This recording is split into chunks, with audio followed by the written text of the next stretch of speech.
Welcome to Laguna Woods Stories, the program where we meet interesting people who live right here in Laguna Woods. And today's program will be no different in that we have a very interesting person to have you meet. This is Sam Higa. I have known Sam for maybe close to 10 years or something like that. Well, I learned a lot about him recently. It was quite interesting, and I think you'll find it interesting too. Sam, where were you born? In Heart Mountain, Wyoming. Okay, Heart Mountain, Wyoming, and that only tells a little part of the story. What was it? It was an internment camp for the Japanese. Okay. I think there was like 100,000 interned during the war. Wow. Quite a few. Now, I think most of us have probably heard about the project to get a lot of the Japanese settlers away from the coastal areas and farther inland, and actually put them up in camps. So your parents were among those that were forcefully removed, I guess, from their home. Where were they living before? In Southern California. They were farming. My mother was born in Nyland. That's close to the Mexican border. Oh. They were doing farming there. And, then I'm not sure. My dad was down in Southern California too, around El Monte. Oh, okay. So they were second generation. Second generation, right. Yeah. So your grandparents came from Japan. Okinawa, yeah. Okinawa, which is a Japanese island, and just. I think you're probably aware that I actually lived on that island for 5 years, worked at a radio station there back in the 1960s, back when I was a young kid. But it's a beautiful island. Have you ever been there? You have, haven't you? Yeah, about 10 years ago, we took a family trip back there. Yeah, beautiful place. So I imagine that your parents both spoke English and Japanese, probably. Mostly English. Well, they could speak Japanese to their parents, but to us, they were always speaking, English, unless they got really mad or something. So did you learn any Japanese as you're growing up? No, not really, because they wanted, us to speak English. Right. That was the prime thing. They didn't want us going around speaking Japanese, so we pretty much spoke English. All the relatives spoke pretty much English. Very few of the relatives today can speak Japanese. That's generally the way it is. The first generation speaks nothing but the original language. The second generation speaks both, and the third and fourth and fifth and whatever speak only English. So it's kind of a shame, in a sense, to lose the family heritage of language. But I studied Japanese a little bit when I was living there. It's a difficult language to learn, so I probably speak more Japanese than you do, and I don't speak much. A lot of people speak more Japanese than I do. So your parents, this came about, I guess, because on that famous day, President Roosevelt said December 7th, 1941, a date that will live in infamy. And what happened on that day, of course, is that there was a surprise attack from the Empire of Japan on the nation of the United States, especially Honolulu, Pearl Harbor. And I have been there. I imagine you have too, on the battleship there. And that was a total surprise. Apparently, they were ignoring the radar. They had a more crude form of radar back in those days, I guess. But from what I understand, it wasn't working properly or something. I didn't see the planes coming.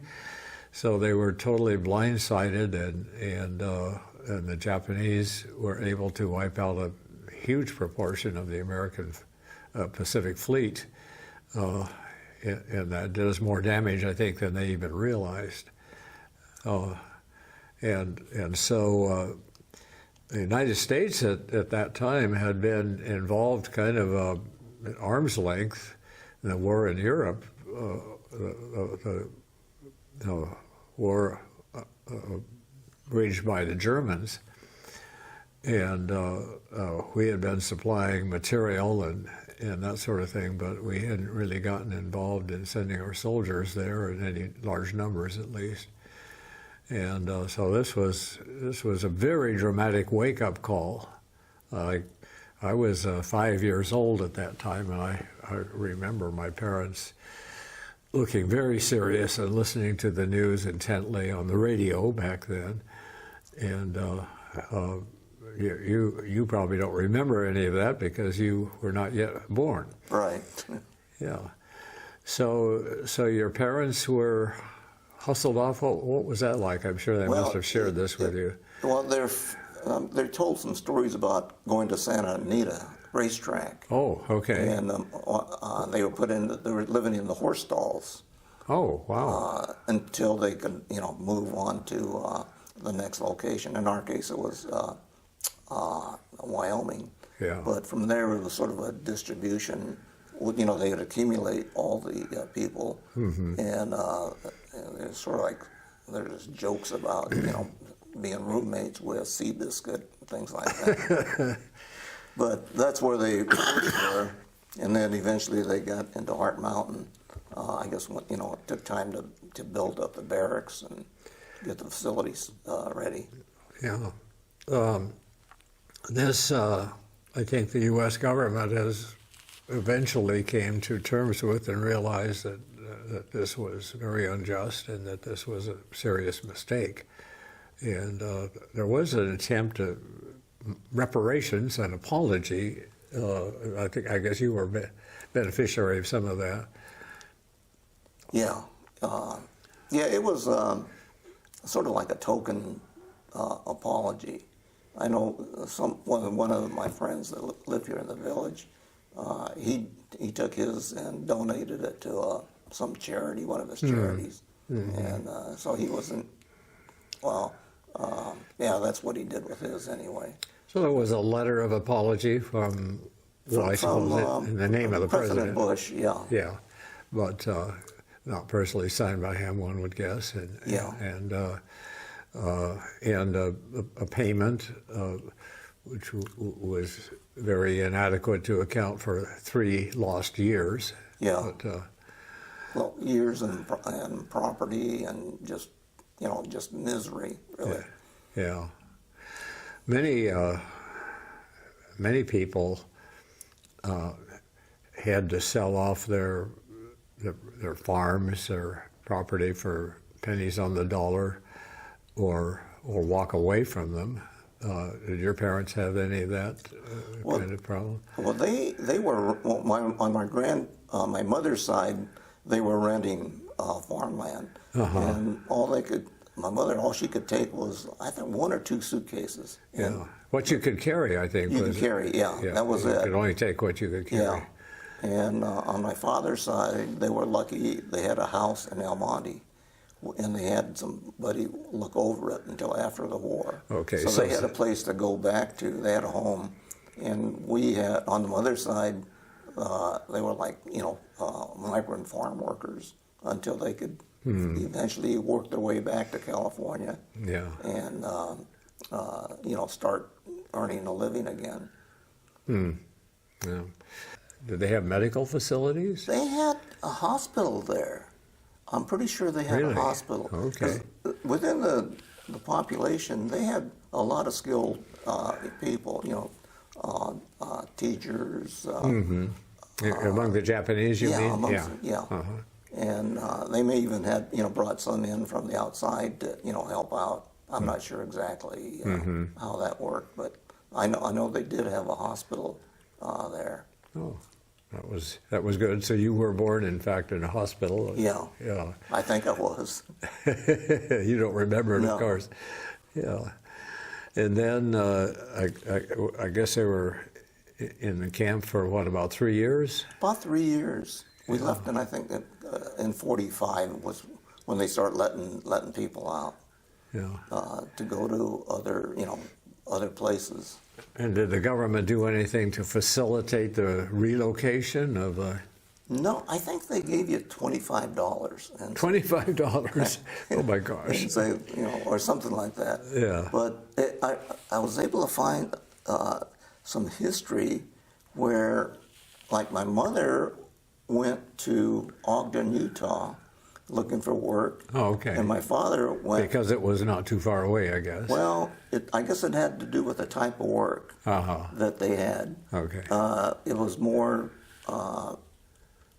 amenable for women to work in, I think, canneries and things like that. Uh-huh. And then my father went to Washington to work on the farm, so he was, farm labor. Right. But I found out a lot of couples split up. One would go to one place because they would get letters from their friends, say, "Okay, we got work here," and then once they found out they had work, then they would go to these different cities. And some people went to Washington, like they would split, and they would work on the railroads and around Seattle. So different places they would go. So just wherever you could find, wherever they could find work. Yeah.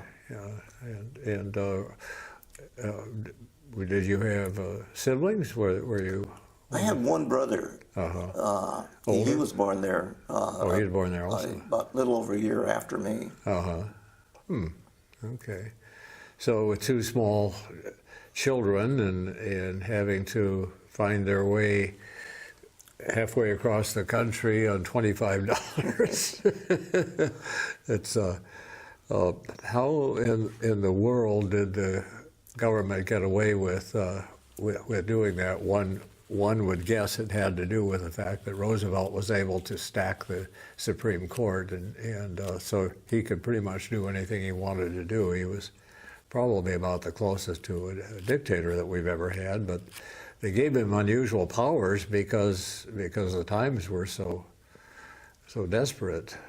Yeah, there was a lot of political things going on too. I mean, because even within the Japanese American community, they were for the internment. I think, if I remember right, the story, and there was a lot of dissent because there were people that didn't want it to be interned, and there was this other group that somehow, maybe politically, they were for the internment. Really? Yeah. Okay. That surprises me. I read a book. It's been quite a while, but it's not very well known. It was a Japanese American, some kind of a league of. It's still in existence, but there were a lot of people against them for what they tried to do. I understand a lot of Japanese actually settled around Chicago or in the Midwest rather than returning to California. They settled wherever they could. Huh? Wherever they could. Because I had an aunt that went to Chicago. Yeah. And then then we had relatives that went to Seattle. They settled in Seattle. And then my folks, they eventually worked their way back to Southern California. And that's pretty much where I grew up. Okay. And I know another interesting thing about you. I see you're wearing a shirt. I don't think the viewers could probably see it, but it says USS Growler. What is that? Oh, that's a submarine. That was the first submarine that it was on. After, I was going to UCLA for a few years, and then they lost interest in me, I guess. So and we had the draft going on, so oh boy. I said, well, I might as well get my draft obligation out of the way. Right. And so I went down. A friend of mine was in the Air Force, and I said, I want to join the Air Force. And he said, no, don't join the Air Force. Go into the Navy. They got better schools.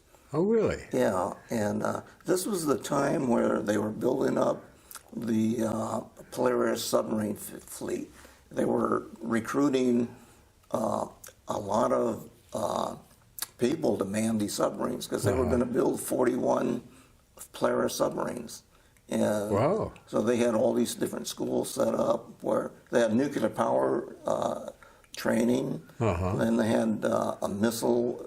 They needed missile technicians. So you could go to school and learn how to operate a nuclear reactor. Oh yeah, yeah. Sounds And, pretty interesting, pretty scary, actually. well, it was really interesting. I mean, I said, Now, was that what you did? well, I wanted to, and I thought I signed up for that program.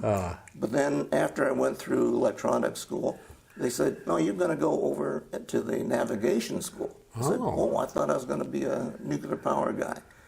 But it was too late then, and I didn't have a choice. But it turned out okay. All right. And I was going to go on to one of these Polaris submarines, which was the newest and the greatest thing. It was like a luxury. They had two crews. Each submarine had two crews, a blue and a gold crew. So each crew would spend 3 months on duty, and then the other crew would come in and relieve them. So they would spend 3 months, and maybe they might spend 60 days at sea, but the other time was, training and getting ready to go. Okay, so when you're in port, it was 3 on and 3 off, and you were living on land when you weren't. Yeah. When you But they tricked me again. Imagine that. Yeah, one day I was in school and they said, oh, we need 3 guys to go to a fast attack. And they said, you, and you. Come with us. Thanks for volunteering, right? Yeah. And so I went and said, okay, I didn't know any better. And so anyway, after I finished the school, I got my orders and they said, you're going to the Growler. Growler, that's a diesel-powered submarine. That's not a nuke. They don't even have the Polaris submarine, the missile. Turns out it was the interim until they got the Polaris fleet manned. I see. They converted some diesel submarines to carry what they call a Regulus missile, which was capable of having a nuclear warhead on it. Oh, wow. And they would send these guys out along the coast of the Soviet Union and patrol those areas just in case. So you did that? Well, I was going to do that. And then when I got there ready to go, then came the Polaris submarines. They finally got commissioned and ready to go. And they said, okay, we don't need you guys anymore. You guys go get decommissioned. So I was on the decommissioning crew. They decommissioned the ship. Right. So we took it to Mare Island and went through and preserved everything, went through the whole process of getting the thing ready to decommission. And then the next thing I knew, I was going to a nuclear fast attack submarine. It was a sister ship of the Thresher. In fact, the Thresher was the lead ship, and it sank on sea trials. Oh, wow. While I was going to sub school. That's I was right in the middle. not a good sign. No, that was not good because they were going through all of their testing, and something went wrong, and they never came back. But I was on the sister ship. They became the class. It used to be the Thresher class, and then they renamed it to the Permit class. And I was on the Permit until I got qualified.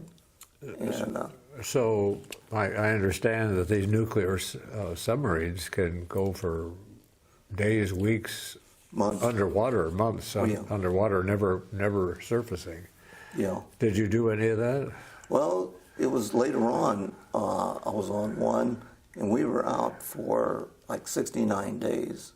And underwater the whole time? Underwater all the time. Oh my gosh, wow. We were trailing a Soviet submarine. Oh, really? Yeah. Oh my gosh. And we were doing a lot of intelligence, gathering at that time. And the only reason we came home was we ran out of food. Oh. And when you're out of food, you got to go home. So that was a limiting factor. Is that human fuel? Yeah. What was it like being underwater all that time, and what's it like? Does it you get stir crazy? No, we always had the people on the submarine. They're all, you know, they go through a screening process. So you don't have people that are, you know, Claustrophobic. You go through a lot of training, and then while you're underway, one of the things they like to do is pick on you. Oh. And so you get used to that after a while. I mean, it's all in, you know, good-natured picking on you. And that was sort of like the hobby, you know. I mean, that killed a lot of time. And, well, we ate a lot, played a lot of cards. And then there was a lot of training going on because in order to qualify, you had to know every system on board. You had to know how to light off a diesel engine, load torpedoes. I suppose they had to consider the possibility that the submarine might be partly disabled or something, or some of the people might be. Right. So. That was the reason where they could depend on you to take the job of somebody else that was not, you know, was injured or, you know, disabled. So there was a lot of cross-training going on. What's it like when you first surface and smell fresh air for the first time in 3 months, is it? It sort of smells because we have all our atmospheric control system, and it's so purified. It's pure air. I mean, they have CO2 scrubbers, H2 burners, and the air inside is very clean, very pure, and then when you get exposed to outside air, it smells strange. Yeah. That's funny. Yeah. So how long were you in submarine duty? Well, it was a total of 13 years. Oh, really? Yeah. Oh my gosh. I was on 4 different submarines, and it was pretty exciting for, you know, for a kid. Well, yeah, I would think so. Did you? I know that in the Navy, a lot of times you go to interesting ports of call along the way. Did you do that sort of thing? Did you go to ports in foreign nations? Or once we got stationed in Pearl Harbor, we had and we went on a special operation. We'd leave Pearl Harbor, come back to Pearl Harbor. Of course, from Pearl Harbor to almost anywhere except one of the other Hawaiian islands is a long way. Yeah, and we weren't welcomed in a lot of countries with nuclear powered. I know in Japan they didn't want us. Yeah, and so there was really no place for us to stop. So nuclear powered and presumably nuclear armed. So interesting. But in the U.S., as we transited from, this one submarine we were built in Camden, New Jersey, and we had to transit through the Panama Canal and up to San Francisco, Seattle, and to Hawaii. But then we had a pretty good time then. Yeah, you can't be very deep in the canal, I presume. It's hot. So at some point you retired from the Navy, and what brought you to Laguna Woods? Oh, well, after I retired, there was, once I retired, right there in Silicon Valley, it's all high-tech. Oh, yeah, sure. And since I wasn't working, there was no reason to stay there. And then all the family was down in Southern California. Okay. So after a while, we said, well, and then I got tired of driving from Sunnyvale or Fremont down here just to go visit the relatives and kids. Said, let's see if we can find a place to. So you moved down here. Yeah. Do you and Ann have children? Well, she's got 2 boys, and I've got 2 boys. Oh, I see. Yeah. Okay, so 4 between you. Yeah, and her 2 boys, one's in Buena Park, one's in Temecula. Then I got 1 boy in Wildomar, and then he just recently moved to Mesa, Arizona. Oh, yeah. So we're a little closer. Now, I see you in the paper from time to time, and I know that you're very active with American Legion. Tell us about that. Oh, well, the way I got started in the American Legion is when I first moved here, I was looking for something to do, and I met a fellow in a cribbage club, and he was in the Kiwanis, so he got me to go over to the Kiwanis meetings and join the Kiwanis to begin with. Oh, okay. And from there, we were doing a lot of different things with the Kiwanis. This was like 10 plus years ago, where we were doing a lot of things with the kids in the community. And one of the guys, you may have even remembered him, Jim Schaefer, he was there, and he came up to me one day and asked me if I was a vet. He said, hey, come on over to the American Legion, you know, and join us. So I went over, and I said, yeah, okay, I'll join them. And at that time, there were a lot of World War II vets in the Legion. And they were a real active bunch of guys, really good bunch of guys. And so I joined. And the next thing I know, he's got me doing all these different jobs. They were, I was fresh working, meat. Yeah, that's what it was. I was working, you know, with the high schools. In fact, we just stopped doing that just recently. We had a boy state program where we'd pick a boy to go to Cal State Sacramento for a week to learn about how governments are formed and how they work, and they'd actually participate in the forming of from city governments on up to the state government. So that was fun. And we had another program that was a oratorical contest. This was really tough. It was hard to get somebody to volunteer to participate, but the kid would have to give a speech on the Constitution with no notes, just off the top of his head for 10 minutes. And then there were 3 amendments that were selected, and he was supposed to be, the committee would select one of them, and he would have to talk for 3 minutes on this amendment. And I've been in speech contests like that when I was in high school 1,000 years ago. But yeah, that was really interesting. We had some really terrific kids right here in Laguna Hills. Now I know that American Legion used to only accept vets who had been served in wartime, but they've changed that rule recently, I think. Right, just a few years ago, you had to be serving during a wartime period.